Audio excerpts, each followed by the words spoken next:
So mental health to me it has to do with the way I feel, my relationship with people, and the things I'm thinking, and my thoughts about life generally. Correlation between mental health and the scripture. Listen, like physical health, we have issues with mental health, and because someone has a mental health issue does not make it dramatic and bigger than any other health well-being. And yes, we have in the scripture on good number of occasions that the psalmist will talk about him going through depression. And we read in Psalms 42, when the psalmist talks about, why are you downcast, O my soul? Why are you so disquieted within you?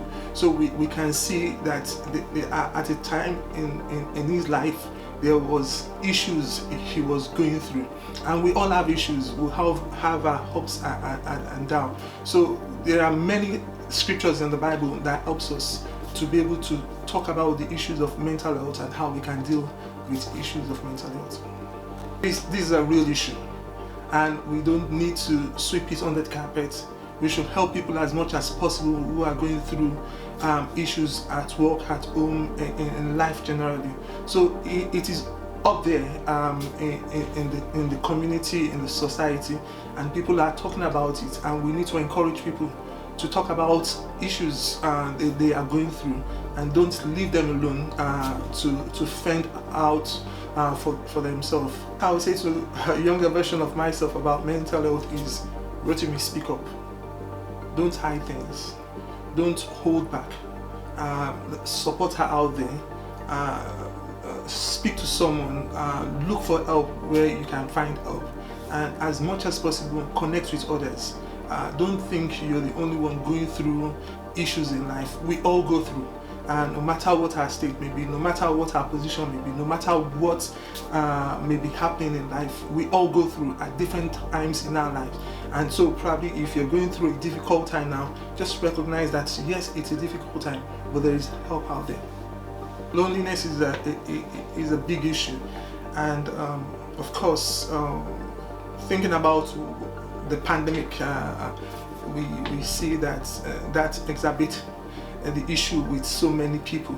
And I remember speaking to a colleague once, and the person saying, if the government ever asks us to isolate again, I'm going to rebel, because it wasn't a joke staying alone at home during that time. So it's a big issue, and we have in the scripture, the Bible tells us, God said it is not good that a man should be alone. So we need to look for ways to help people connect. We need to look for ways for those who are lonely, don't have anywhere to go. In a way we can befriend them and so feel part of having that sense of belonging, that they belong somewhere, their life matters. And so it's whether in church, whether at work, whether at home, we need to seek out people who we may feel are lonely and just help them in a way that they can connect with others. Well, for us as an organization, I think it's one thing for me personally in my work to make sure that people are heard, people have that sense that someone is looking out for them.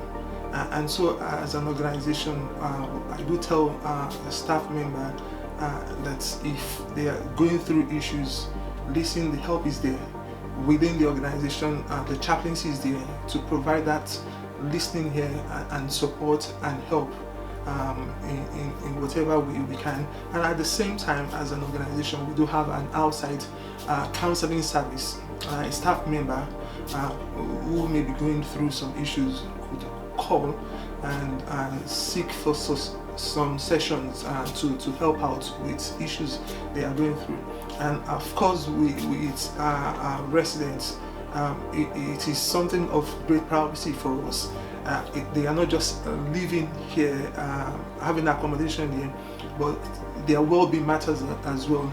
So we try as much as possible to provide that support when they sign in, help them to understand that there is an in-house support group that they can always come to. And many a times you see people knock on the door just wanting to have a chat, or if someone is depressed, then they have the opportunity to speak to someone, and where they won't be judged and they'll be listened to. So you see, that's part of our work, and we're glad that we can offer that service both to staff members and to residents, and not only that, even to the people in the community as well. If someone is struggling with mental health, what scripture can they refer to?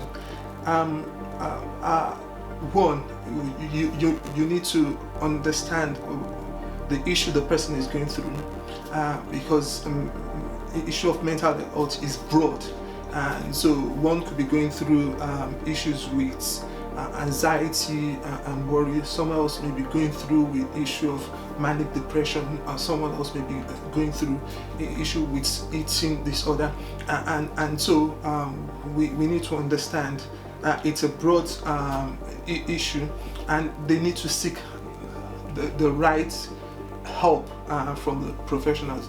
But when it comes to maybe something like anxiety and worry, we have a good number of scriptures. Matthew 6 talks about do not worry about tomorrow. Philippians 4:6 talks about do not be anxious for nothing, but with prayer and supplication and thanksgiving, let your requests be made known unto God.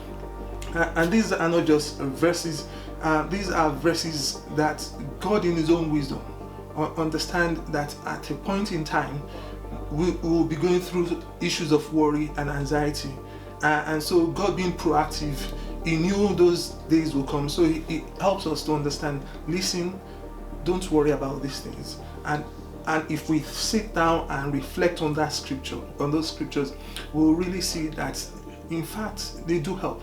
Because if I worry and anxious about a particular thing, my worry and anxiety over that thing does not make it better. It only worsens the situation. So scripture has a lot to tell us about issues of worry and anxiety.